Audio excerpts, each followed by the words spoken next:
So designing for designers and architects can be somewhat of a daunting task.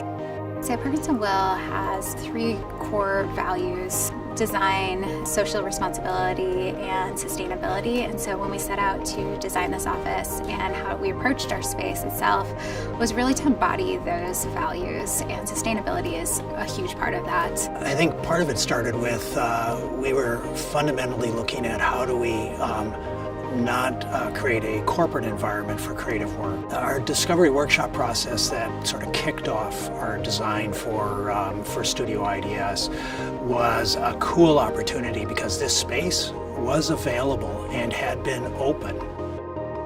So we were able to bring the whole office into the space and have a workshop where we set up a series of stands in which we discussed topics. Our entire approach was really a multi-perspective, mixed method, human-centered approach.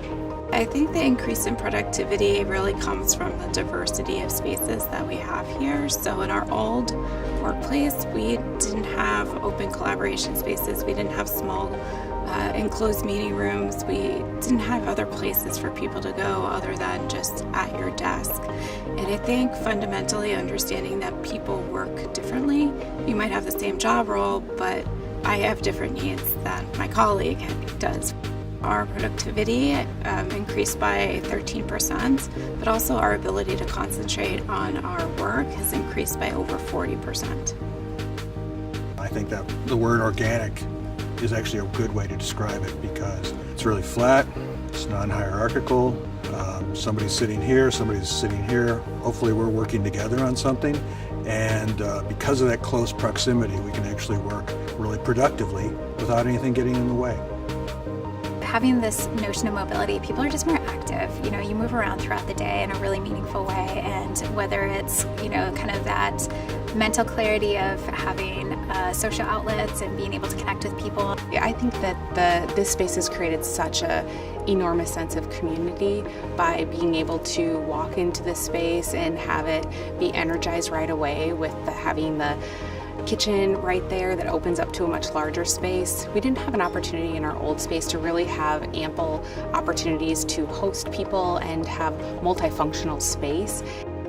The big harvest table that we built in our cafe area was for us a really fun story. We're in the office with our construction partner and a Sawzall, and we're cutting these desks down, you know, trying to test them out. And as we sawed these, the sawdust is falling to the floor, and these sort of chunks at the ends and sides of the tables are falling to the floor, and it was sort of a, holy cow, there's all this raw material here, we gotta figure out how to reuse it. And that's when it occurred to us, what a statement about community and about coming together is to take each of our individual desks, and a part of those desks become a part of a community table. That they literally get stitched together. Everyone has a piece of that, of them in that table up front, in a matter of speaking. One of the things that we did before we moved was we researched how many days per week are people in the office, and we found that people were only in the office 3 days per week. Our jobs demand that we're often off-site, that we're meeting with clients, that we're on site visits, that we're traveling. There's a ton of reasons why we're not in the office. Despite having 70 employees and reducing our workstation count down to 52, we still weren't fully utilizing our desks.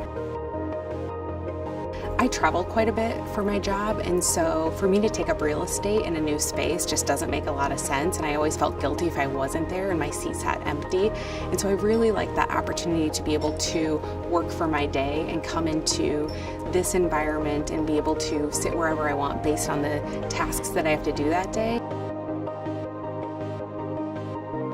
Eventually we said, hey, we're in the Midwest. A glass garage door on automatic sensors and so on would be a fun piece that would allow us to have a large conference room, have really cool interactive break and lunchroom that we share, and then each of these could handle probably 20, 30 people by themselves, and then open them up together and we'd have a meeting space.